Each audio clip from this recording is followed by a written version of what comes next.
Oh, hello again, and welcome to the sheet for this Monday, September 22nd. We are back from lovely St. John, New Brunswick, and a big thank you to everybody at the Sea Dogs organization, starting with owner Scott McCain, president of the organization Trevor Georgie, and everybody all the way down, including Alexi Joseph, who was very generous with his time, and his parents as well, who we had the chance, Zack, to have dinner with the night before. Really delightful people. Met his billet family as well. He's in really good hands in St. John, and I see you absconded with one of their lids. So good for you for wearing that one on the show today. By the way, did you have a good time in St. John? It's one of my, New Brunswick is one of my favorite provinces. Really lovely time there, as always. What did you think of your maiden voyage to St. John, New Brunswick to see the Sea Dogs? Well, first of all, that was the first time I've ever been to the East Coast. I loved it. I loved St. John. It was an interesting thing too, because I mean, just honestly, I live downtown Toronto, so it's hustle and bustle. It's crazy all the time here. And you go there, and it's like it's a city while also feeling like a town. And then we met all the people at the Sea Dogs, and everybody knows each other and stuff. And then I made out with a pretty sick hat. I mean, I've been home for 2 days walking around downtown, and I've already gotten a few compliments. So. And everybody's really nice there and friendly, and will say hi to you as you walk to a coffee shop and back. It's a great place. Yes. It's a great place. And Alexi Joseph's going to be a star in the QMJHL. The game that we were at, they beat Cape Breton and lost to them the next night. I think they got doubled up. But you can tell, this guy... big frame, 6'4", 205 pounds, and doesn't look awkward at all, except the one moment in the second period when he had a breakaway and everybody in the whole rink was excited, including him. And I don't know whether it was snipers or a banana peel, but he just kind of fell. I can understand. And man, did he hear it on the bench. Yeah. You could see, too, it was like... that feeling of everybody going, oh, he's got this, and then him kind of feeling like, this is my moment. No, everybody thinks I've got this. Yeah.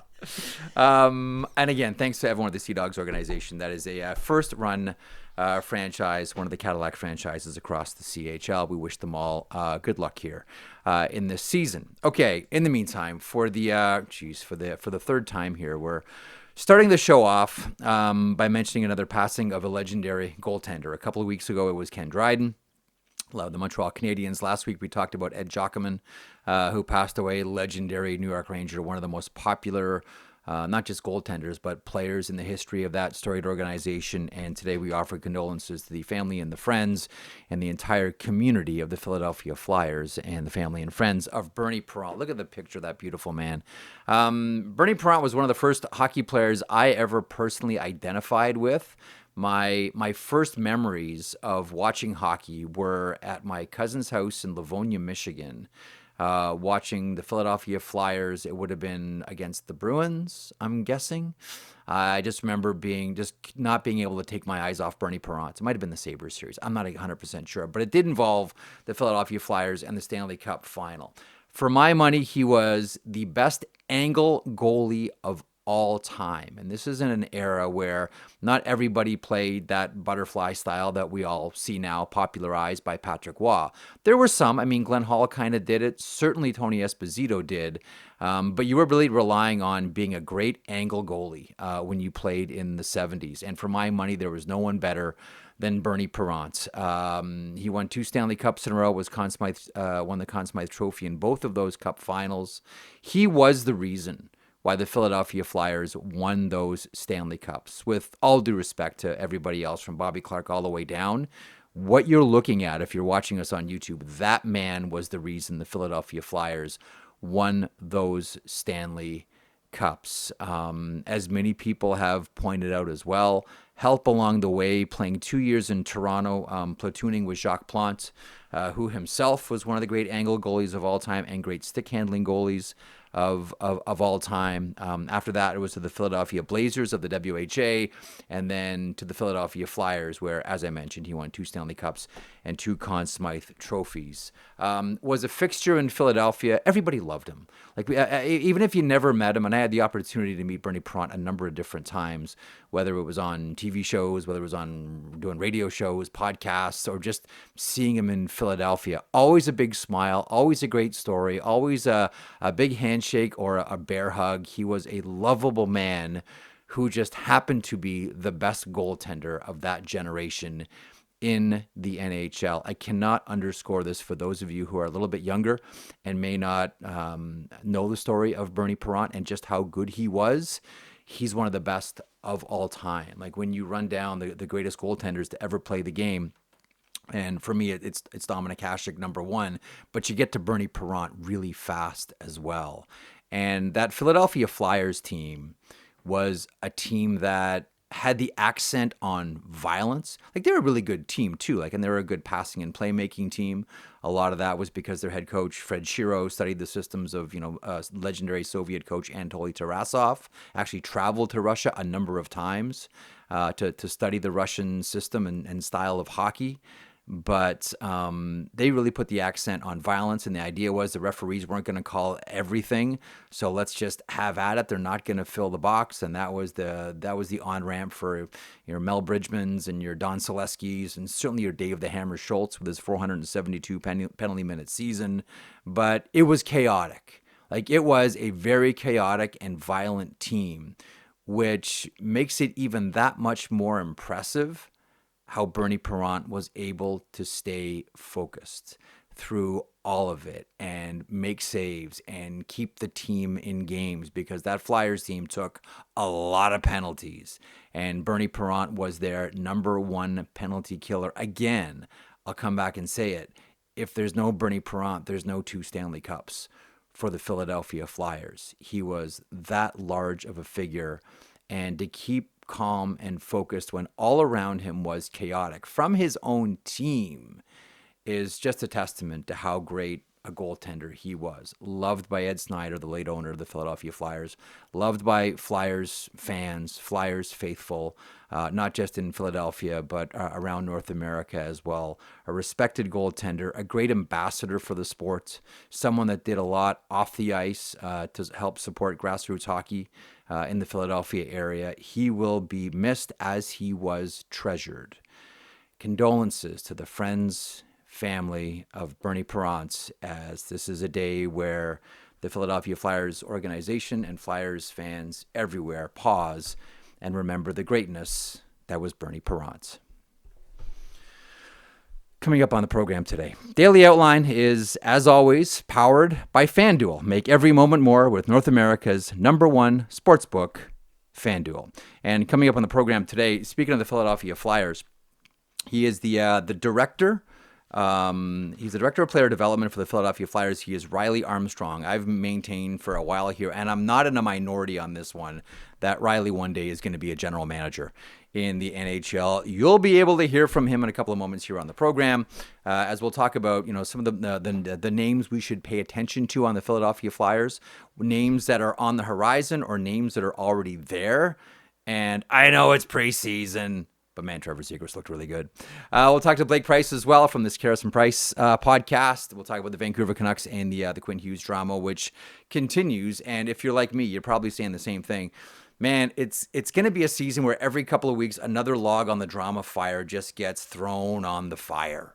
That's the way it feels. They've sort of replaced the Pettersson-Miller drama with the Quinn Hughes drama. This is not the land that drama forgot. This is the land, and that is Vancouver, that has drama following it wherever it goes. Also talk today about the NHL preseason. We'll talk about the farewell tour for Anze Kopitar. Not sure how you feel about this one. There are some people that genuinely don't like the fact that he's announced that this is going to be his final season.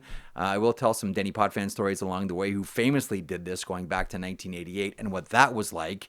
We'll talk about Gabriel Landeskog, yours truly's favorite hockey player in the NHL. Already mentioned Bernie Parent, and I would imagine I'll probably say a couple of more things here about the late Philadelphia Flyers goaltender before today's program is over.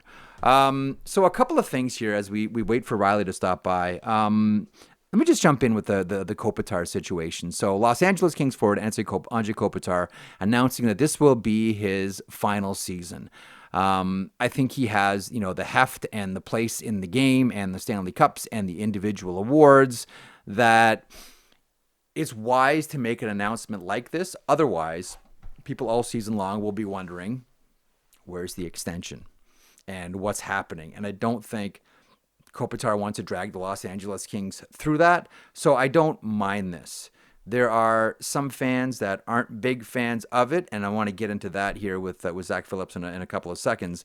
But one of the conversations that I had over the weekend was with a coach, and we were comparing the careers of, because I think you can legitimately link them, Anze Kopitar and Patrice Bergeron. I've always maintained that Patrice Bergeron is the closest thing as a forward as we have had in the NHL to what Nick Lidstrom was as a defenseman. And that sort of led into this text exchange with me and this coach who was maintaining you can make a stronger case for Anze Kopitar over Patrice Bergeron, to which I said, poppycock, prove it. And so this is what he came back with. Kopitar, more games, more points per game, 0.88 for Kopitar versus 0.8 for Bergeron. More Stanley Cups, 2-1. 3 Lady Bings for Kopitar, 0 for Bergeron. I know how everybody feels about the Lady Bing, but folks, it's an award they hand out. Bergeron obviously wins with 6 Selkies to 2, but Kopitar still has 2 Selke trophies. I do wonder if he had played in the Eastern time zone, how we would feel. Like, if he played on the Boston Bruins and Patrice Bergeron played on the Los Angeles Kings, how would we feel about both of those careers? And would it flip? Like, I think that I still defer to Bergeron in that argument, but I think it's a stronger case than I think you might sort of take for granted. I think you can make a strong case about Kopitar having a better career than Patrice Bergeron. Yeah. It's one of those ones, too, where every single season I always go into it and the pillars of, your responsible, reliable centerman that you're going to get every single season. Anze Kopitar, Patrice Bergeron, Sidney Crosby. Like, it's just like you mix those guys in the same conversation. Different calibers across, whatever, but it's the same. I mean, every single season what you're going to get. The Selke Lady Bing is kind of funny, because how many of those years did Patrice Bergeron win that Anze Kopitar got the Lady Bing? Like, how many of those did that come up where that was the case, where one guy got one and then the other guy got the other? But yeah, that is an interesting argument. I don't get, by the way, why people would be mad about this. You know why? Because like there will be an obligation for, and again, like I saw this in '88 when Denny Potvin retired. He did this tour. Like, this is going to be my final season, and everywhere he went, there was like a little mini ceremony for him and like a presentation before every game. And, oh, no, here comes another bouquet of flowers for Denny Potvin. And it kind of got tedious. And I'd like to remind teams, you don't have to do this. I know everyone will kind of seem like sort of psychologically pressured to do something for Kopitar in his final twirl in Edmonton or Vancouver or San Jose or Anaheim or wherever, but you don't have to. You really don't have to do this. But I have a feeling that it'll happen. I really do. Yeah, okay, that's fair. But I think it can be more of a farewell for the fans. It's the last time they get to see him, potentially, here. Like, in that city or from that fan base. Let them know that this is the last time. I don't know, man. Give them the opportunity to say goodbye. Gretzky retired in, he made it official, with 2 games left. Like, one in Canada, one in the United States. There was no sayonara. Anyway, it's for a different conversation. I want to get to our first guest here on the program, but it's I have no problem with it. I think he has the sort of heft in the league that he can do that. And we would be asking, hey, where's the contract extension here for Kopitar? And it would become essentially an empty calorie story, knowing that in the back of his head he's checked out and he's done after this season. Anyhow, let's get to our first guest. He's someone that we've wanted to have on the show here for a while. He's someone whose name you're going to hear a lot about in the coming years. He is Riley Armstrong, the Philadelphia Flyers Director of Player Development, joins me on the sheet. Now, Riley, how are you? You look very serious today. There we go. I'm always serious. Listen, thanks for doing this. And let's read way too much into one exhibition game. Let's read way too much into one preseason game. How many players last night in that game against the Islanders are going to the Hockey Hall of Fame? There were a lot of guys that looked good for the Philadelphia Flyers last night. And listen, Trevor Zegras looks fantastic early on. Again, I know the caveat, it's early. He looks good playing with, passing the biscuit back and forth with Jamie Drysdale. But did you take any, from your position, how much, if anything, do you take out of that one game with the Islanders? I think the one thing that you can look at it from a whole is I think for Zegras to come out there and play the way that he did play, he showed a lot of poise and confidence with the puck. And, I think something that stood out to me during the game was the compete level that Michkov, Gerbankin, and Zegras had, controlling the puck down low a ton. I think they had a shift in the start of the second period there where they controlled the play for about a minute and a half, where they just had the puck the whole time. I think Michkov even tried a Michigan there right off that early in the second too. So, it's definitely something that's really exciting, I think, for the Flyers. I think the skill level through our group last night is much higher than it has been in the past couple of years. So I think games are going to be a lot more exciting. I think it's going to put the Flyers back on the map. It's listen, there's a lot of interesting stories around the Philadelphia Flyers this season. Zegras is a major story. The further maturation of Michkov is a story. I think, can Jamie Drysdale take that next step? Can Cam York take that next step? But here's a name that casual fans may not be familiar with. Hardcore Flyers fans certainly are. How good is Alex Bump? Flat out, how good is Alex Bump? I honestly said this just the other day. I said, I hope my son plays like Alex Bump. He is so good. And I think there's going to be a learning curve for him going into the pro game, playing against some heavier guys in that night-to-night grind. Wherever he starts, it's in the American League or the NHL. But he is so smooth with the puck. It almost looks like he's going to get hit every single time he has it, and he slips by guys. His second effort on pucks is second to none. He always seems to come out with the puck, and I think the last little bit for him is his hockey IQ, the way he sees the game, the way that he processes it. It's pretty incredible to watch him from up top. And then his sense on going to areas on where he's going to score goals. I wouldn't necessarily say you can teach that sort of thing, but he definitely has that knack on where to go, the timing of it all, how to get the puck. And then he does score big goals at big times. Pat Ferschweiler did some outstanding work with him over the past couple of years, and that's probably a name you're going to hear as a head coach in the NHL probably sooner than later as well. One of the things that I found, I think a lot of us found really interesting, and then we stood back and we looked at it and we said, oh man, that's like old Flyers. And that was the draft this year where everybody is 6'4". It was just oh yeah, the Flyers are back. You're this guy's 6'4". Here's Pardo Martone. Here's Jack Nesbitt. Everyone's 6'3", 6'4". It's is that from your chair? Is that a team mandate now? Certainly you have to be able to play and skate and all those differences. But is size back for the Philadelphia Flyers? Because if you look at last year's draft, you say to yourself, this is old orange, man. This is old orange. Yeah, I think it was something that they wanted to focus on. Besides the couple of guys that are around that 6'5'11" mark. But myself being at the draft, as these kids are getting called and coming up on the stage and doing all that, I was staring up quite a bit. So it definitely, I think it definitely sets that standard of what we're looking for. Not only the size, but when you look at the size that we have and the positions that I think they covered, is we've built a lot down the middle of the rink. That's even dating back to other drafts with Jack Berglund as well, Heikki Rahunen, some good size centermans, and then you put Nesbitt into the fold there as well. So I think there's like a lot to go from right now. I remember I first got this job and I felt our prospect pool, our cupboard was pretty empty. And Danny and Brent Flahar's done a great job at restocking it and keeping me on the road quite a bit during the year. So they definitely keep me busy. It's gotten good really fast. I do want to park a little bit of time to talk about Porter Martone, but let me break a little bit on Jack Nesbitt. First of all, how does he look? He looks great. During our rookie series against the Rangers, he had the puck on a string a couple of times. He surprised me the way how calm he is being put into these situations.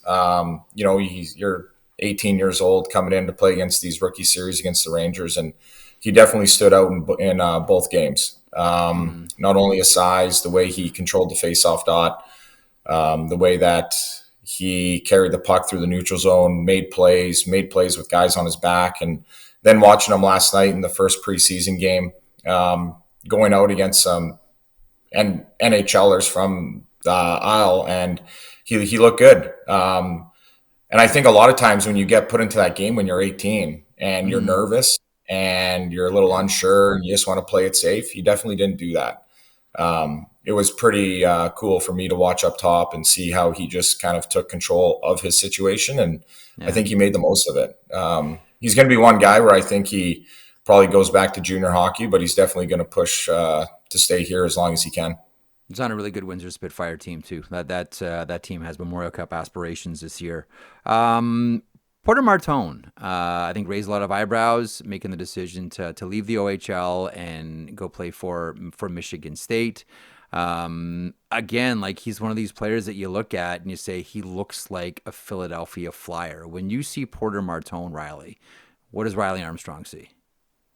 I see another young Tyson Forster. I think Tyson's burst onto the scene the last couple of years, but when you look at their body away from the rink, they remind me of like the exact same of how their like body is. They're like, when I had Tyson with the Phantoms, he looked like a little teenager. Now I look at Porter, he has that same look. He still looks like a baby. And I think for him, the maturity level that he has, he can walk into a room. He walks into that NHL room with all of our main guys, and he fits right in. He's not afraid of the big scene or anything like that. So his confidence level, just like he wants that. And I think for him to go to college hockey, a very mature decision on himself and his family and his agent on taking that step. But I think it allows him to spend more time in the gym, which then in, a year or 2 years, it allows him to step more and be NHL ready at that time. If he came in right now, there'd be a lot of uncertainties in that area. And but at the same time, what does he have to prove going back to junior hockey for another year? So I think it's a great step. It's a pretty cool rule that they've now put in with Canada and college hockey and major junior. And I think it kind of gives guys a longer time to develop, a longer runway, I guess is what a lot of people are saying or calling it. So I kind of look at it, Riley. It's an important step to get to the NHL. Like, you're an old Western Hockey League guy yourself. Like, you know how hard that jump is, not just from junior hockey to the NHL, even the jump from junior hockey to the American League. Like, that's a jump, man. You know this. You did this. It's almost like college is like another step to get to pro hockey.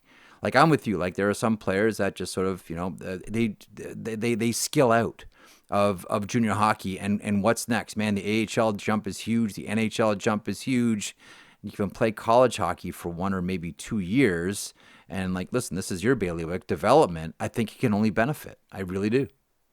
Yeah, and we just touched on Nesbitt being in Windsor, and Michigan State's right there. So pretty sure I'm going to be spending a lot of time in the Detroit area this summer, going out and seeing them. And we also have Shane Vinsagi at Michigan State as well, who's another big body power forward winger. So I really like what Danny did. He has all of our prospects in like little pods. across the U.S. and Canada. So I think he was trying to Yeah, help out with my he travel he schedule. did that. He, just trying to save some money on the travel budget. That's a veteran move, you know that. Trying to keep the cost down. Yeah. Let me ask you about one of the highlight machines around the NHL, and that's Matvei Michkov. And you were right there when he joined and started. You've seen all of it. How different is he 1 year later? How different is Michkov? I would say his like desire and his compete level to win and want to win is through the roof. And I think maybe with the change of the coaching staff, a little fresh breath of air for him, and kind of the way Talks approached his style that he wants to play fits well with Matvei. And when he's on the ice, this guy just loves to score. He sits out on the ice for a half hour after every single time he's on the ice, and he's doing shootout moves. And I think probably his move from last night's already going around social media, I would imagine. But he makes it look so easy. And I think that just kind of like goes through the whole entire group of guys, whether you've been in the NHL for 14 years or you're a rookie coming in, and you just see how hard that he works, and he works at his craft to score, to make plays. And he absolutely just loves the game. He loves being at the rink. And I think that says a lot about him. Let me ask about you. As I mentioned, you played in the in the Western Hockey League. I think a lot of us have wondered, is Riley gonna be more on the coaching side? Because we know you're a hockey lifer guy. Like, is he gonna be more on the coaching side, on the development side, on the management side? Like, what was? I remember when you were coaching in the ECHL as well. With Maine for a couple of years, and like from your perch, I mean, everybody has a path. Where do you see yours leading? I think being put into this role and kind of leaving the coaching scene, I wouldn't say I necessarily left. I'm still involved with the coaching staff, with the Flyers and also with the Phantoms. So I still get that little bit of coaching, and I also coach my son's hockey team too. So I'm well versed behind the bench. Hang on. Your ties. Hang on. Give us honestly, not the father's scouting report, but give us the coach's scouting report. Skilled, crafty player. Tends to get lazy at times. Maybe.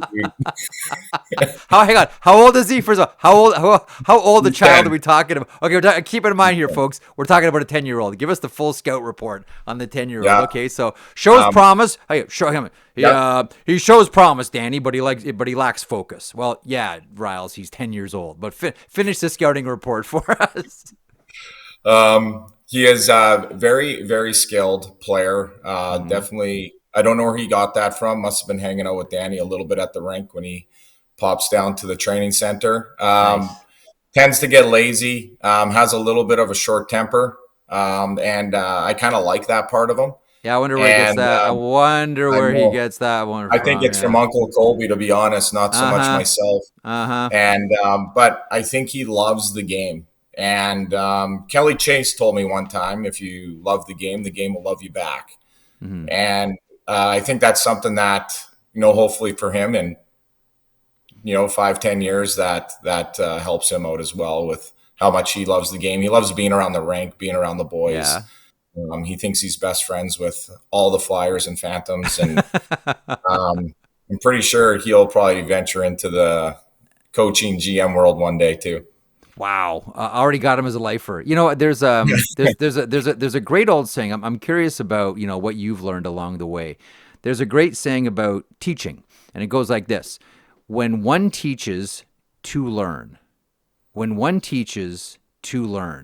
what have you learned by being a teacher the last however many years? I've learned to never stop learning. Even when I'm on the ice with guys and I'm trying to teach them and they come back, and it's definitely an open door with me. I want the feedback from the player or from coaches and the other management personnel that we have. And I might have an idea, and I think it's good to come with an open mind and being able to accept other ideas and take them as well and kind of put them all together. So I think that's the one thing I've probably learned the most is, just that open line of communication, always being willing to take advice, or jump on other people's backs a little bit and kind of work more as a team and not just have it your way or the highway. And I think that's something that Danny's put into me over the years of us working together with the Maine Mariners and then joining here with the Flyers as well, as everybody's working for the same goal. And I think that's kind of what Jonesy, Dan Hilferty, and Danny have had throughout this whole thing, this whole process that they're developing. Is it runs right through the staff. Do you understand goalies? Well, I do spend a lot of time with Kim Dillabaugh and Brady Robinson here, and I'm trying to learn more and more about them. They are different, but the way that they move and the way that they play the game, I'm always picking their brains. Again, learning. I'm not a goalie guy. I love scoring on goalies. I loved it, and that's what I try and teach our guys, how to score more, how to be more creative. And then at the same time, looking at it on the other side, always trying to learn how they work, what they think, how a goalie reads the game and stuff like that. That's a really interesting point too. That's the constant cat and mouse, right? Right now it seems as if shooters have an advantage. Before that, there was a long stretch where goalies had the advantage. It was always like, and you were part of this when you played, like in the offseason, goalies would go and work on goaltending. They'd go work on their craft, and the guys would go lift. And then would come back and crack their knuckles, and here we go. And guys now are like, no, I got to work on, I got to work on my shot, pre-shot movement, all these different types of things that people in your line of work talk about. It seems as if right now, more so than in the last 15 years, it's advantage shooter. Would you agree with that? Oh, I think in a way it could be. I also think defending has become such a big part, and you see how many guys are blocking shots, how many guys are in shot lanes. And that's one skill that we constantly work on is, how to shoot through a screen, how to pull the puck into an area and shoot from different spots off of your body. And it's a hard skill. A lot of guys just want to grab the puck and shoot it. And definitely that changing the angle part. You look at guys like Austin Matthews, I think kind of reinvented the changing of the angle of your shot a little bit. And guys like that. So definitely something that a lot of skill work goes into. But I think definitely when you look at the skill that, we're talking about the Flyers have, we're definitely, I think we're on the safe side. I'd take our shooters over the goalies. For sure. It very much. I remember. Alain Vigneault was asked about it once, and he said, because Riley, I can't tell you the last time because I don't remember it, and you're probably the same. The last time I was ever part of a conversation that revolved around we need to make the goalie equipment smaller. Like that conversation is gone now because everybody's realized that, to your point, you can teach goal scoring. You can teach guys how to do this, and the conversation about we need to make the nets bigger and the goalie's equipment the equipment needs to shrink. That's gone. Like that conversation. When's the last time you had a conversation about the goalie's equipment is too big? Doesn't happen anymore. They used to dominate every show that I did, every conversation that you probably had. Riley, that conversation's completely vanished. It's gone. It has, and I think the technology of the sticks too. These companies coming out, the sticks are lighter. They bend at different locations, and every player shoots the puck different. Some players have their hands closer together. Some people like it down. You have mid kick, low kick, high kick, all these different things, and players are way more in tune with their stick and like their tool of what they're using to make them the best player possible. The way that they're curved, the way the blade sits on the ice. It's pretty cool when you're talking to a player and you start talking about their stick, and their stick is like part of their body. Like those good players, like they absolutely love like how their stick sits on the ice, how it looks, the curve, the flex, and all that type of stuff. So we have a lot of banter in the room about that, and guys are always talking about their sticks. What was yours when you played in the Western League? What was your jam? It was a CCM wooden stick. I know I'm like dating I don't even think I'm that old, but I had a wooden stick. And And you didn't get to pick your own curve, Jeff. You just said, Oh, "Yeah, I'll no take way. Here's it is. But wait, hang on. Were you one of those guys that got into the workshop early and like you were the master of like working on the heel to change the lie? Were you that guy that was like in the room for hours working on his stick? Oh, my dad would always go. We had like some wooden sticks, whatever. My dad would get the Coho or the Christian or whatever Oh stick he would get yeah. at the $5 bin out of Canadian Tire. And Colby would always just get the stick, tape it, and it was good. And I'd be down there. I'd have the blowtorch going. Fiberglass would be cracking everywhere. I'd try and bend my blades. Yeah, it was pretty good. I was always doing that. I'd always tape my stick, retape my stick. Yeah. My dad would always get mad about little balls of tape always all over the house. And now flip it whatever years later, and my son, I'm finding tape all over the house here. So, definitely runs in the family. Is he making one of those giant tape balls that he lugs around in the bag? Is he that kid? Yeah, he is that kid until I threw it out. Oh, you I break his said, buddy, heart. it's weighing the bag down. You got to carry this thing. Dad doesn't Yeah. carry the bag for you. Yeah. So One rule. Your dad, like Wayne, is one of the great people of the game and one of the nicest. Is he still scouting in the Western League? yeah, Is your dad still scouting?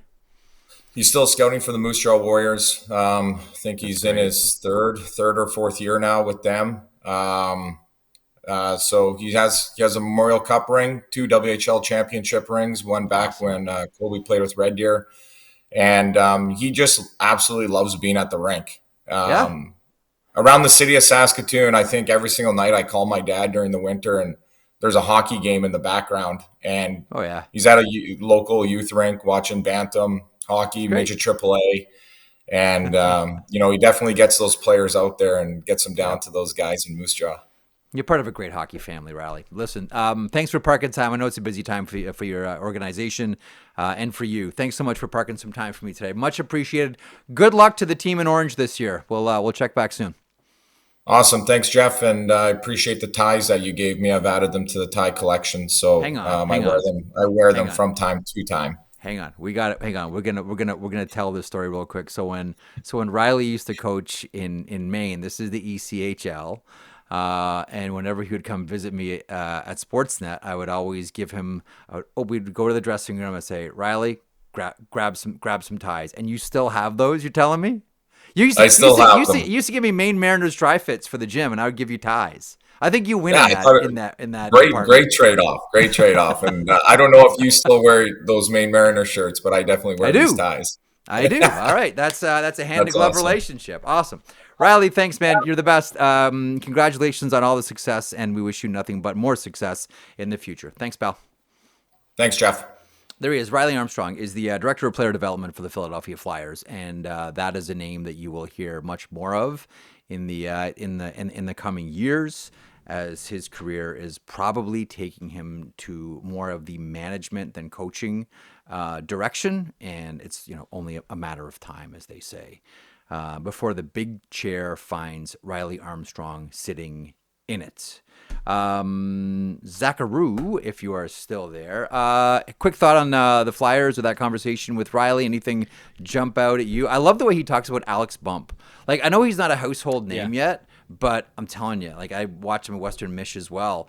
That's a guy that Flyers fans are absolutely going to love. And is there a bigger compliment that a hockey dad can pay a player than "I hope my son plays like him"? That's a pretty big compliment. It's a pretty big compliment. Yeah, that is a pretty big compliment. No kidding. Alex Bump, I'm excited to see this year. I thought it was one of my big takeaways from that conversation was something that's kind of been topical for us here on the show, and then especially having gone to St. John over the weekend, was the discussion about Martone going to the States to play in college.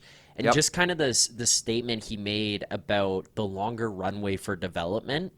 Yeah. Because I think that's the right way to look at it. Like, how many times do you watch a player who's too good for the OHL, he can't play in the AHL, but he's not good enough to play in the NHL, and then they kind of get stuck in, maybe the best way to put it is no man's land? Yeah. Well, now there's a path. And even St. John, like, we saw a different approach from the Sea Dogs. We saw a different approach from Trevor Georgie there, where it's like, they're openly talking about their players who are committed to go to NCAA schools. Oh, yeah. Here's Duhamel, who's committed to Clarkson next year, the year after that. Like, Yeah. welcome it. Take it on as a different path for this, and it's It's a the model. greater opportunity for player development.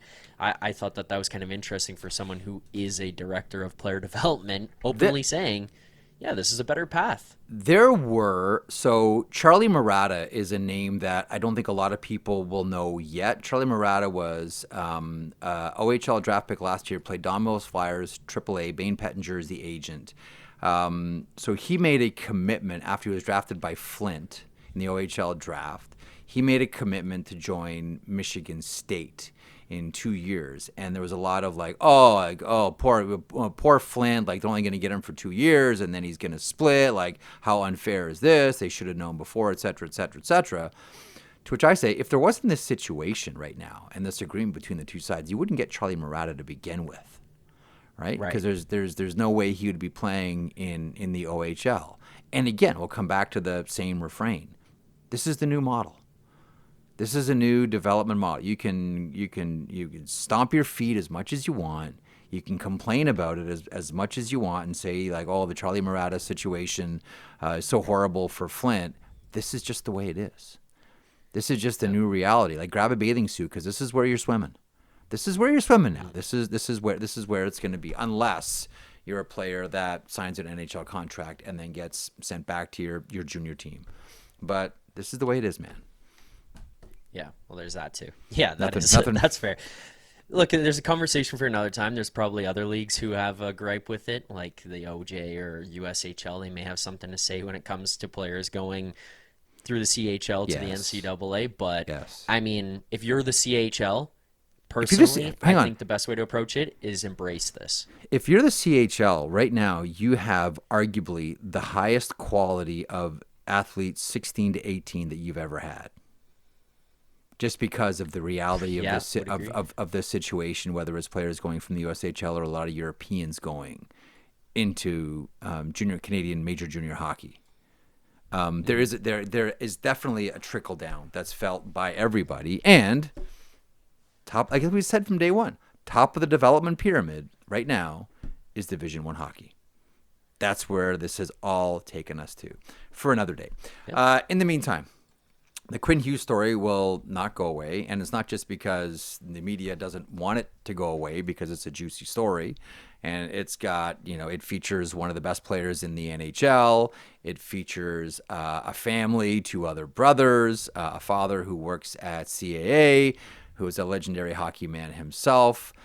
This one's not going anywhere. Here for comments, one half of Sekeres and Price. He is Blake Price, who joins me here on the sheet to comment on the situation involving the captain. What is it about captains in Canada, whether it's Connor McDavid and his contract drama, or whether it's Quinn Hughes and what's next for Vancouver's captain? I don't know what it is about captains in Canada, but here we go. How did you greet the latest, the Friedman interview with Quinn Hughes? How did that information get between your ears, and what did you think? It's just more of the same. And, I think we're parsing tense, which is dangerous. Oh, yeah. I have loved my time in Vancouver. That's like a qualified past participle, I think. I don't know. But that's what we're doing. We all have like our Quinn Hughes. We're doing the same thing with McDavid.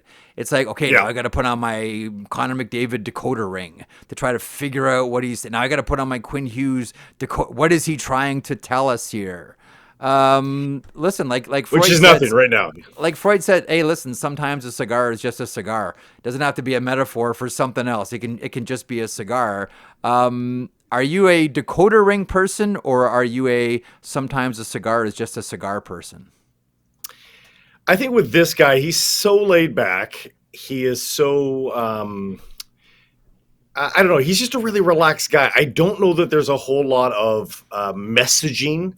See, I would suggest, and I don't cover McDavid as closely as I cover Hughes, so take that into consideration here. I feel like McDavid is far more deliberate in what he says. I think he probably works with, his side of the story, maybe whether that's his agent or or a publicist of some sort.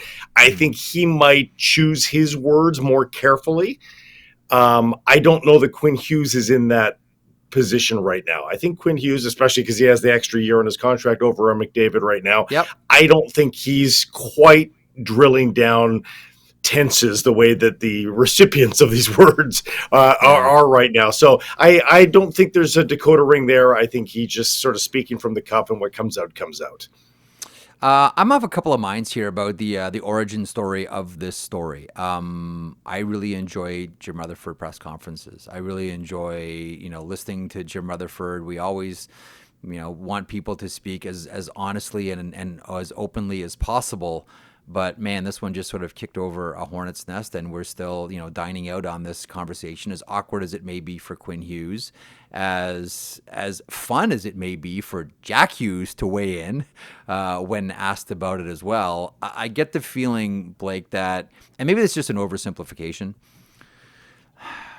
just lately this team really looks for drama. And last year it was JT Miller and Elias Pettersson, and this year it's still more drama, but it's not Pettersson and Miller, it's Quinn Hughes, Jack Hughes, and Luke Hughes. I don't want to say it's like a team that can't get out of its own way, but sometimes it feels that way because this is really a self-inflicted wound. Like I keep going back, if Jim Rutherford didn't make that comment, how different is everything right now? Yeah, I mean, we're talking about it, but it doesn't feel front burner as much. Probably, it would still be on a ramping up curve, but I don't think that we're at the same point in the curve as we currently are.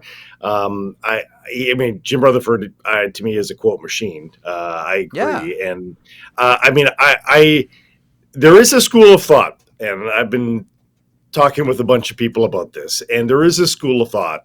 He played this down in the most recent press conference last Wednesday. Yeah, that was strategic. That what he said had purpose. So we were talking about Hughes and McDavid and whether or not they're actually choosing words carefully and meaning what they say. Yeah. Apparently, that was not him just barfing that up. Again, that's Dakota ring stuff versus speaking from the cuff. But there is a school of thought that Jim meant to do that. That there is method to that madness. That we cannot see just yet, and he'll say he's not going to give up the ghost just yet. If he's got a plan, he's going to stick to it. So if you're a Canucks fan looking for some semblance of hope here, it's that Jim has a plan. Now, whether or not that plan works, we will soon see. It's a very complicated picture to paint here. I've said that the best case scenario for a Canucks fan right now is maybe that they are indeed, and people have made this comment that Luke Hughes wants to link up his contract length to Jack's. Right. Well, if Quinn wants to do that too, and he's willing to sign a 3-year extension with the Canucks next summer, which means from this date you get 5 more years of Quinn Hughes, that might be the best case scenario. I don't know if that's the case, but that might be the best that Canucks fans can wish for. One of the things, and somehow McDavid hasn't had this issue at the forefront of his situation yet. Everything changes when the game starts, as you well know. But I wonder about this from Quinn's point of view. Complicating all of this is, and I'm curious how much concert this gets in Vancouver. He's the captain who's not saying 100% plant the flag. I am here. I can't wait to do another deal with this team. How much of a factor is that in all of it that he wears the C? I think it's a good factor for Canucks fans in that he, as we know, comes from a hockey family, and it was drilled down early on. This is what you do. This is what you don't do. This is how hard you work. I think the C is heavier on a guy like that than it is, and I mean that in a good way. Like it means it has gravitas for a guy like that versus somebody that maybe didn't come from that kind of a family. Whether or not that's enough of a difference to sway a guy's opinion, that I don't know. But I think the C means something to him. And obviously, too, if he switches teams, probably not wearing the C in his new arrival. If he does go to New Jersey in 2 years' time, he's not going to be coronated captain when he first arrives there. Maybe it's down the road. But, you're willingly walking away from a captaincy. I think that's something. It might be just be a sliver, but you're trying to put more weight on that side of the scales, and it's something for a Canucks fan. Okay, so let's go a la carte here. You choose what you think the juicier or more interesting story is. Is it Filipino second line center? Is it Elias Pettersson, and can he return to the greatness that we saw previous? Is it the health of Thatcher Demko? Your choice. Which is the most intriguing story to Blake Price right now? Yeah, they're all good ones. I think we have to assume that Thatcher Demko is competitive and is average at worst. I think that's just a safe assumption. I mean, even at the end of last year, was he his normal self? No, but he was a very capable NHL goaltender. So, him that to where he was, that's still significant. And I think Canuck fans want to see him do that. But I don't think it's a leap. And the worst case scenario, I guess I'm saying the floor on that story is still pretty high.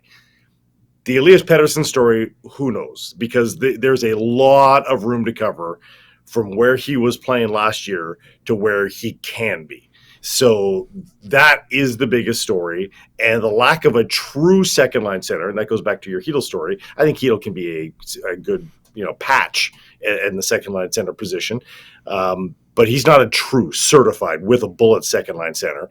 And so without that, the performance of your top line center is all the more important. And so really, I think the season hangs on Elias Pettersson's attempted redemption arc here. And if he is stronger, healthier, pain and injury free, then that's huge for Canucks fans. But we need to see the hunger. We need to see the muscle between the ears working in perfect harmony with the rest.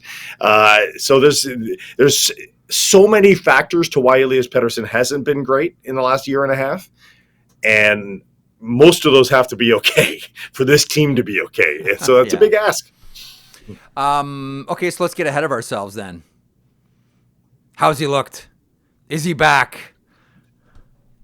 Well, our men on the street have seen him with at least his Under Armour on, if not bare-chested. Shoulders are more round. Let's go. He's got a body. He's got a body.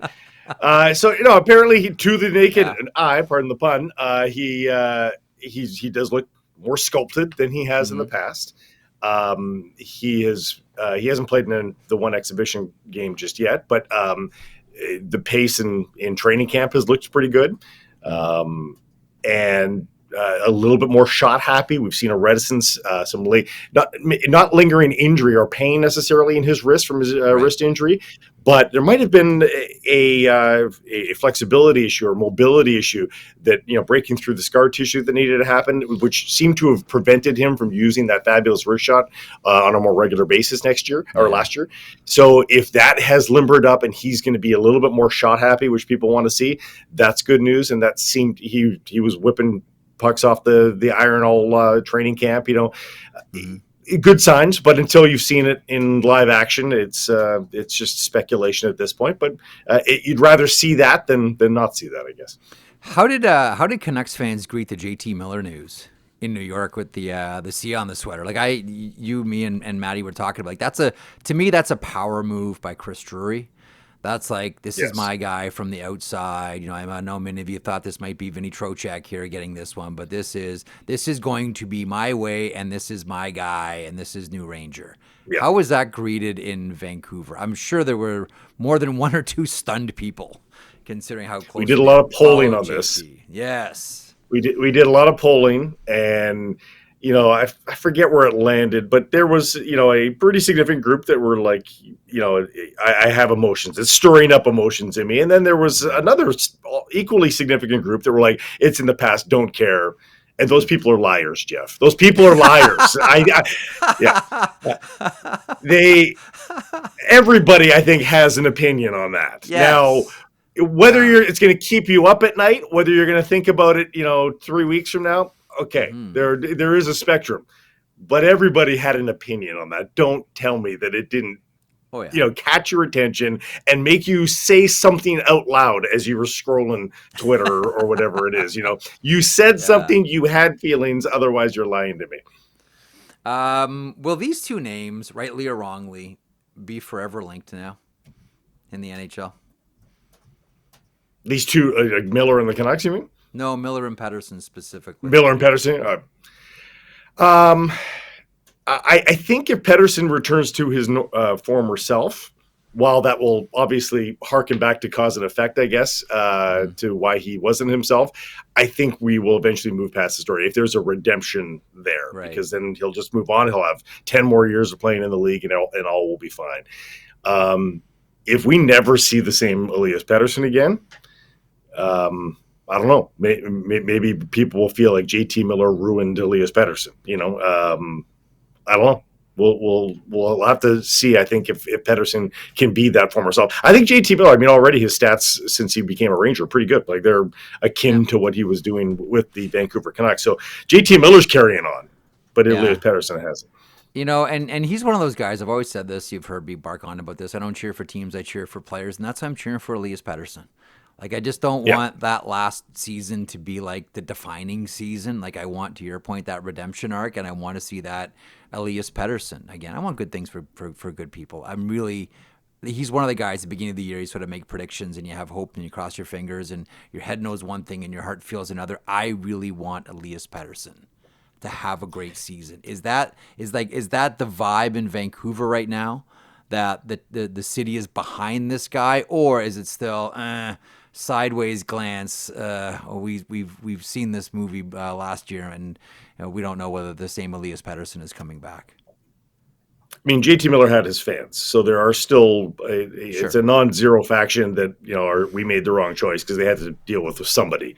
But he was the older guy, and so that was the obvious choice for Jim Rutherford and company to make sure that Pettersson is the guy that they ended up keeping. But I think everybody agrees that they can't have the future where Elias Pettersson doesn't make his comeback. Like the future of the Vancouver Canucks becomes so muddled if Elias Pettersson, with his massive contract, does not perform at least to 80% of that contract, at least to 80% of the player that you thought it was. If he's not a 100-point player going forward, but he's an 80-point player, okay, that's fine. I think people can live with that.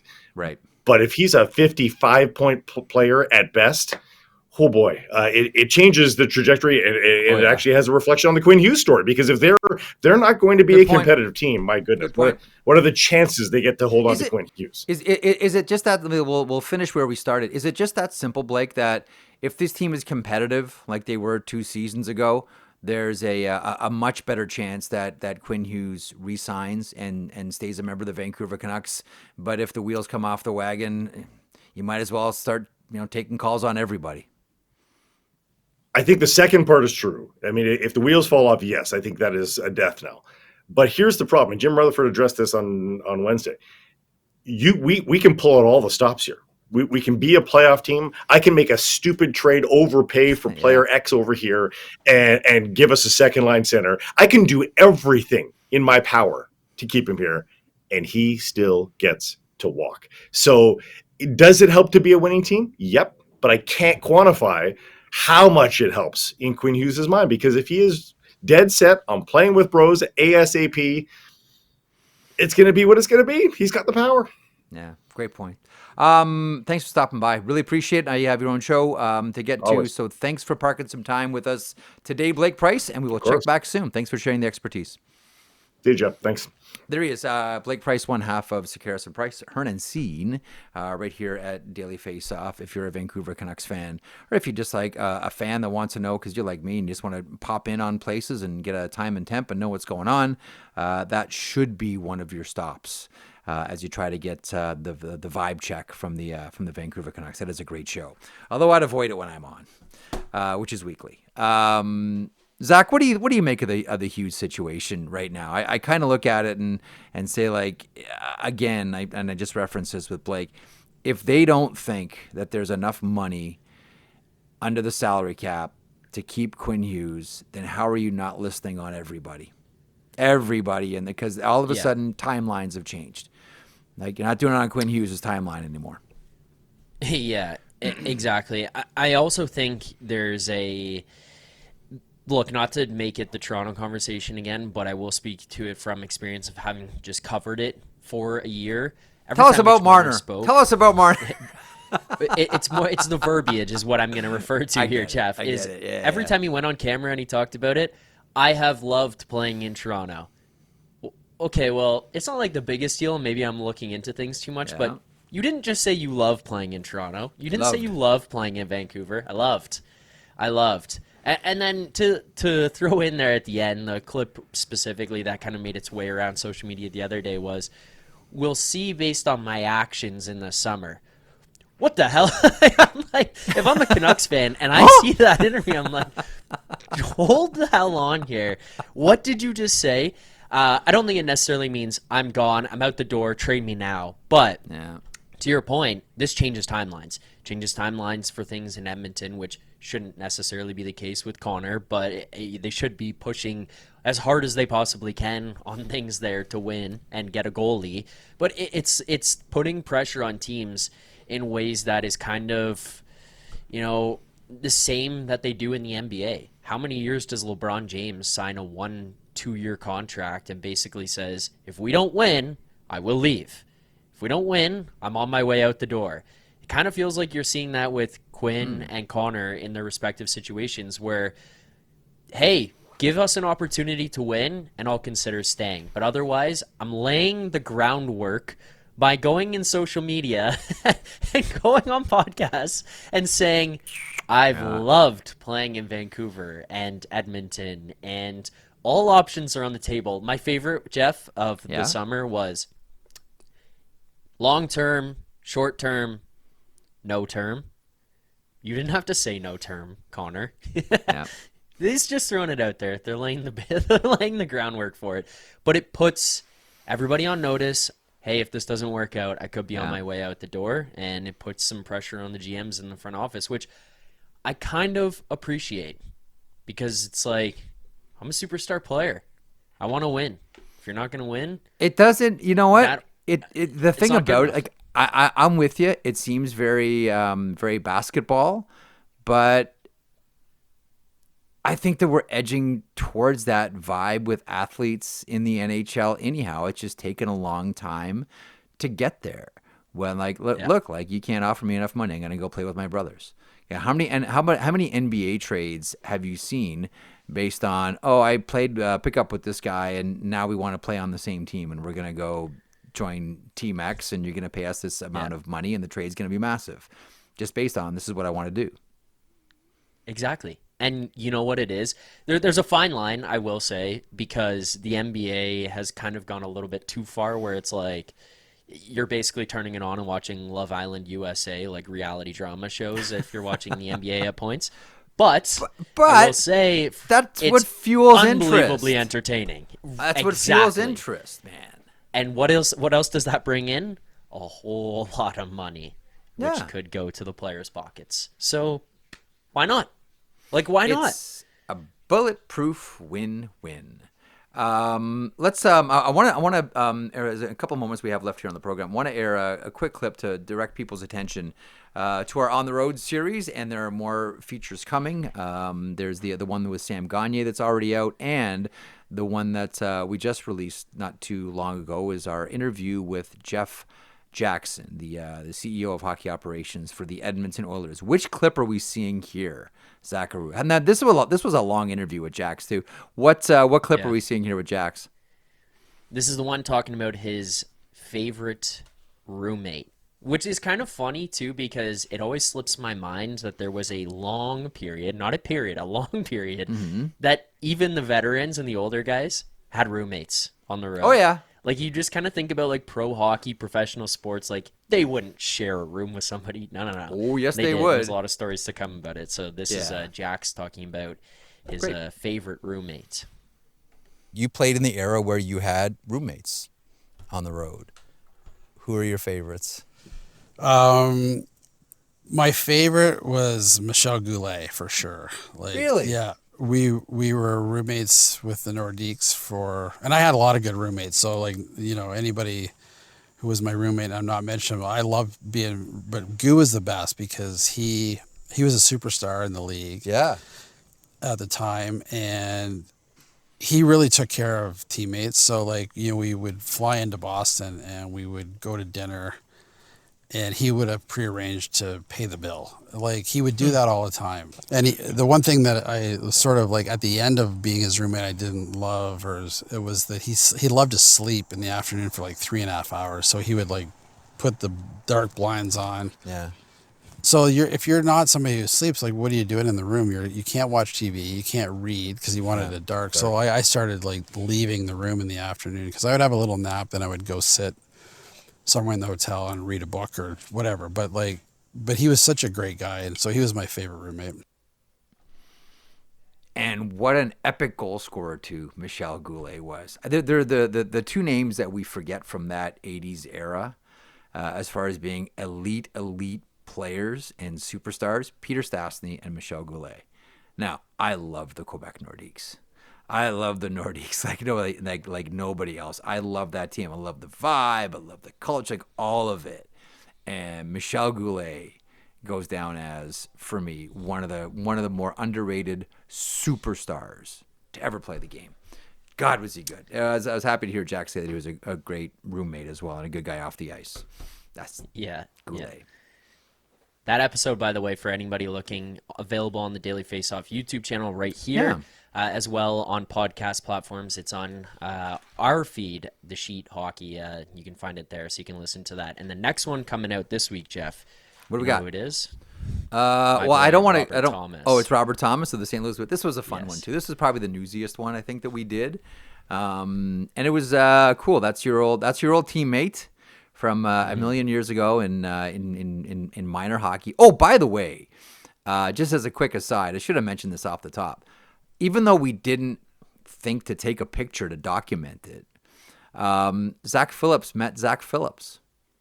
Yes. Do you want to tell the story about Zach Phillips meeting Zach Phillips? And here's the even better part: how Zach Phillips stole Zach Phillips's room at the Hilton. You want to do that one? Yeah. Way to go, Zach. That's how it started. So everyone knows, Zach Phillips was a player. He used to play for the St. John Sea Dogs, drafted by the Minnesota Wild. I want to say second round, and that's the person that you've always been confused with. Like, are you like Zach Phillips, like the old NHL draft pick, the guy that played St. John Sea Dogs? No, I'm another Zach Phillips. Yeah, not quite that prestige. No Memorial Cup under my belt. No NHL draft. Yeah, later in the day on Friday, actually, after we finished the show in TD Station, went back to the hotel, getting the podcast up, and I get a call from the front desk. I answer it, and the lady's like, "Hello," and she's like, "Zach Phillips," and I'm like, "Yep," and immediately you could tell there's confusion. She's like, "There's someone here at the front desk trying to check in with your name." And I'm like, "What?" I'm like, "What the fuck? What are you talking about?" And then it hits me, and I'm like, "Oh, yeah, there's two of us." And she goes, "Oh, yeah, he's got like the Zach Phillips ID as well." I'm like, "Yeah, that's for sure what's happening." She's like, "Of the Sea Dogs, whatever?" Well, we were both checked in. Thanks to the Sea Dogs. They set us up. They got accommodations for us and everything. Mm-hmm. So when I got to the front desk, I was also Zach Phillips of the Sea Dogs, and he was Zach Phillips of the Sea Dogs. Awesome. And so, I took his room. And then we went out for some dinner and food and stuff before the game on Friday night. And that happened to be where everybody was meeting. He walks in, and one of the guys of the Sea Dogs goes, "Oh, this is Zach Phillips," says that to him, points at me, and he just turns and looks at me and goes, "So you stole my room?" Yes, I did. I apologize, but yes, I did. Yeah, so I what was it like about that. Finally meet? And by the way, Zach Phillips, as I just checked here, was a first-round pick, not a second-round pick. What was it like meeting Zach Phillips, who you've heard so much about over the years and been confused with over the years? It was pretty cool. He's a pretty cool guy. I guess he just finished playing pro hockey, so he's moving back now and kind of starting his life after hockey. But it was funny. Like, I was explaining to him how I've known who he was my whole his whole junior life, basically. Yeah. Just explaining, my buddies, when we would play the NHL video game, you'd go into the Be a Pro and you'd start in the Memorial Cup. They would play with the Sea Dogs just because he was on it and make jokes about it and stuff. And we wore the same number. So we were talking about that. He thought it was pretty funny. I think there was a period there where it made him feel a little bit old, given that I was explaining this was through me being in grade 8 through 10 that he was I was experiencing this. So I think that may not have been his favorite part. But Yeah. You know what? Otherwise, it was pretty cool. You know what you're gonna get, and that I still get to this day, and it's like it's meant as a compliment, but it's just such a dig. I used to watch you, or I used to listen to you when I was a kid. Yeah, I can imagine. Oh, that's always I can a good imagine. one. Yeah, that's always Yeah. a good one. Really quick, Gabe Landeskog. So Gabe Landeskog, my favorite player in the NHL, looks good. We're going to get a full season of Gabe. This is outstanding. So yesterday, a couple of games, Utah and Colorado, and in one of them, Sam Lipkin, who's a draft pick out of Quinnipiac a few years ago, catches Cale Makar with an elbow, and the response, I think we have both things here. There's the elbow, there it is, to Cale Makar, and then there is the subsequent response from Gabriel Landeskog, the captain. Oh man, that's just having a look at it here. Yeah, it's a reverse bump. It's the elbow high. It's to Cale Makar's face, and then it's Gabe Landeskog in preseason fighting Sam Lipkin, and just like grabs him and fills him up. Like that's like, all right, kid, you're not going to do that to our superstar defenseman. And this is why a lot of vets just flat out don't like preseason games, right? Yeah. Like you do that against a veteran. Like Cale Makar is a superstar in the league, and then Gabe Landeskog of all people has to go out and fight. There's a story that I heard a number of years ago. So Kevin Dineen, this would have been when he was playing with the Hartford Whalers, and Dineen could score. Dineen was tough too. Playing an exhibition game against the Buffalo Sabres, and there's a kid. I gotta try to remember what the kid's name was to add a little more credibility to the story, but I can't remember the kid's name. So he gets on the ice and he lines up next to Kevin Dineen, and they're right beside the Sabres bench, and the kid is like, Mr. Dineen, would be a real honor if we could have one. I'm trying to get noticed, and I want John Muckler to notice me here. And I'd really be honored if you would fight me. And Dineen's like, kid, it's preseason. I don't do that in preseason. He's like, oh, Mr. Dineen, I'd really appreciate it. And Dineen goes, well, okay, you know what? Yeah, we'll do it. But you know what? Let's have fun. Let's just throw lefts. We're only gonna throw lefts in this fight. He goes, okay, Mr. Dineen. You see where this is going. Drop the puck. They drop their gloves, and Kevin Dineen just like lights them up. Christmas tree. The kid staggers back into the penalty box, ice pack on the head, the whole deal. Skates back to the bench, and John Muckler walks down and says to him, because he overheard the whole thing is by the Sabres bench, he goes, Kevin Dineen's a lefty, right? I knew that was where that was going. No, I didn't, but I know now. Yeah. But that's why some of the vets are like, really, in an exhibition game? I know you're trying to make a name for yourself and impress Bear and get but on Cale Makar. But good on Gabe Landeskog for straightening everything out. The sheriff of the Colorado Avalanche, Gabe Landeskog. Will be interesting to see him in the lineup for the first time in a regular season. I can't wait. How that impacts the room. I can't wait. The guys on the ice. Yeah. I can't wait. By the way, I'm so looking forward to that. Just a brief side note on training camp fighting stories. Alberga brought it up on social media yesterday. Just as the fights are going on, he quote tweeted something. Jay Rosehill of Leafs Morning Take, Leafs Nation, he fought 7 times in one preseason. Those were the days when you did it. Who was on his card? Does Alberga say who was on his card? No, I'll ask Rosie, but I just remembered that while we're talking about these fights. Dude, man, that used to be training camp. I know it's a bygone era, but like that was, in a lot of cases, the only attraction about exhibition games, because you knew there'd be gonna be a lot of kids that all they would do is like there'd be like 5 or 6 fights every exhibition game, and There's the been a game lot was this the year. game. There have been more this year. Hey, did you see that Noah Juleson hit on Kashan Aitchison yesterday? Yeah, I did. I actually Holy just watched it like 2 smokes. minutes before we started the show today, but yeah. And then Tony D'Angelo tried to jump in on Juleson, but like, holy! And thankfully, it sounds like Kashan Aitchison is going to be fine. But you know how everybody has their welcome to the NHL moment? Kashan Aitchison got his in a preseason game, courtesy of Noah Juleson. That was thunderous.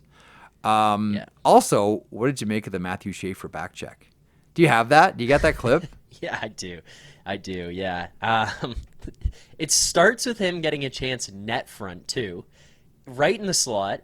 Yeah, this is him. This is what he did with the Erie Otters on the regular. He'd be like deep in the zone and first guy back to break up a breakaway. By who? Look at how Matvey good Michkov. Michkov. Look how good a skater he is, man. Oh, scan, gets a rip. Look how deep he is. He's hash marks again. He just had to back check like a dog to chase Michkov on a breakaway, and he's going hash marks again. As a I'm on the bench getting an oxygen tank after that. Islanders fans, man, you got a special one. You feel good about yourself. I know it's only preseason, but you got yourselves a really good one here, man. You got yourselves a really good player. He carries himself very big. What I mean by that is like he looks like when he skates and he conducts the ice with or without the puck, he just has a big presence. He doesn't look like that slender kid that like we met him at the CHL Awards.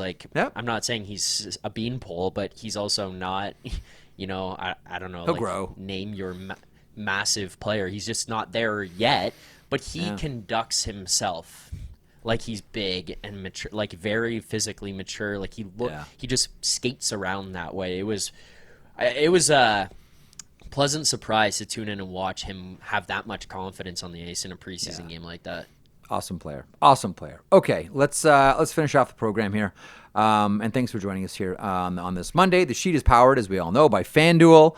That is the home of the same game parlay. Make every moment more on FanDuel. FanDuel, proud to connect fans to the major sports moments that matter to them. What are we serving up today, Zack? All right. A wise man once told me, low-hanging fruit is still nutritious. What has been one of the big topics for today? The Vancouver Canucks, Blake Price, Quinn Hughes, the future. Yes. So I went to the make-miss playoff market to see where the Vancouver Canucks were, because I feel like there's more to it than just do they make, do they miss. It's kind of like what happens after the fact. So right now, the Vancouver Canucks are favored minus 135 on FanDuel to miss the playoffs in the 2025-2026 season, which in that case, Jeff, would mean to me, Quinn Hughes, hypothetically, theoretically, whatever, would be favored to leave the Canucks. If the Vancouver Canucks are going to make the playoffs this year, it has to be like 2 years ago where everything goes right, obviously, and the most important thing there is health. And they're walking a real tightrope here with Filip Chytil as their second-line center, because health is always a question mark there. Jim Rutherford at the beginning of the summer said it's going to be expensive to get a second-line center, but it's going to be more expensive not to. And I believe that. They need health from Filip Chytil. They need Elias Pettersson to return to that form that we saw not too long ago. And they need Thatcher Demko. Bless Kevin Lankinen, who was fantastic for them last year. But if they're gonna make the playoffs, Thatcher Demko's got to stay healthy. Got to stay healthy. Filip Chytil has to stay healthy as a second-line center, and we need a return to greatness for Elias Pettersson. That is a pretty thin tightrope that they're walking on right now. I do wonder because I think a lot of us are looking at the division and saying Don't think Calgary's going to get close this year. This is going to be the year they, move Rasmus Anderson. This is going to be the year they most likely move Nazem Kadri as well. They're looking to probably give their rebuild a shot in the arm and fill the cupboards with more prospects and picks. Has Anaheim done enough to jump up and grab the LA Kings spot? How much has the LA Kings now taken a step backwards, having, losing, Gavrikov and losing Spence, and most notably replacing them with players like Cody Ceci? Have the Los Angeles Kings come back to the pack enough to allow the Vancouver Canucks to take that spot? Or suddenly do we see a team like the Anaheim Ducks lurch forward and ahead of the Vancouver Canucks? Or, dare I say, and I don't think the answer is yes, the Seattle Kraken. And again, I don't think the answer is yes on Seattle. I think it's going to be another year of pain for the Seattle Kraken. But I'd agree. Calgary's going to take a step back, we assume. I still think, like many of us do, that the LA Kings take a step back. Does that leave enough of an opening for either Vancouver or Anaheim to jump in? And if Vancouver's going to make it, they have to have all these things working in their favor. It's going to be tough, man. No, make no mistake about it. It's going to be a tough sled for the Vancouver Canucks. It really is. Okay, I'll ask you one last question before we get to the end of the show here. I'm of the belief that effectively it's, if we don't win, I'm out for Quinn Hughes. There could be some things that change in there, but that's the thought I have, and especially we'll see with my actions in the summer. That comment kind of led me to that belief there more so. So I'm going to ask you this hypothetically. Okay? Let's remember this is hypothetical. Hypothetically, just two guys shooting the breeze, September 22nd. We're just having a conversation. We're just talking. Yeah, we're just talking. If the Vancouver Canucks do not make the playoffs, but they show signs of growth, we're getting better, we're on the right track, we're bringing in players, is that enough? Do you think that that's enough for Quinn Hughes? No. I don't think so either.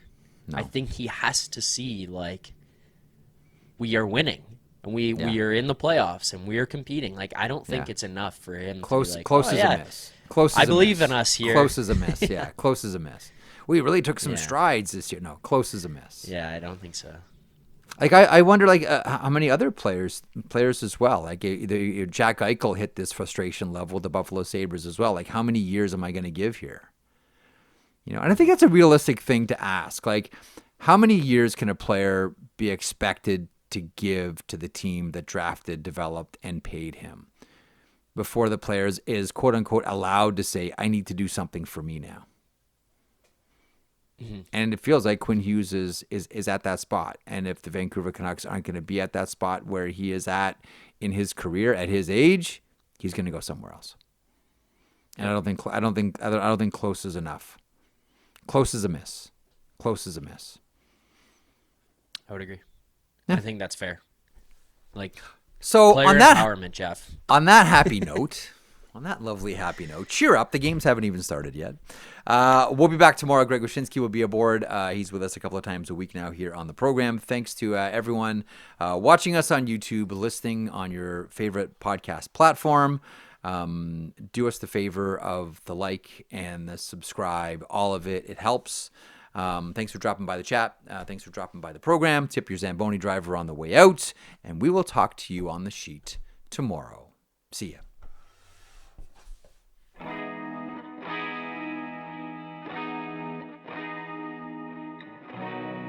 If you enjoyed that video, and we certainly hope that you do, please hit the subscribe button right there here at Daily Faceoff. I will put this lineup up against any hockey lineup anywhere. It all gets underway at 9 o'clock Eastern with Morning Cup of Hockey. That is Johnny Lazarus. That is Colby Cohen. Then at noon, it's DFO Live. And then 3 o'clock Eastern, The Sheet. Get caught up on everything in hockey.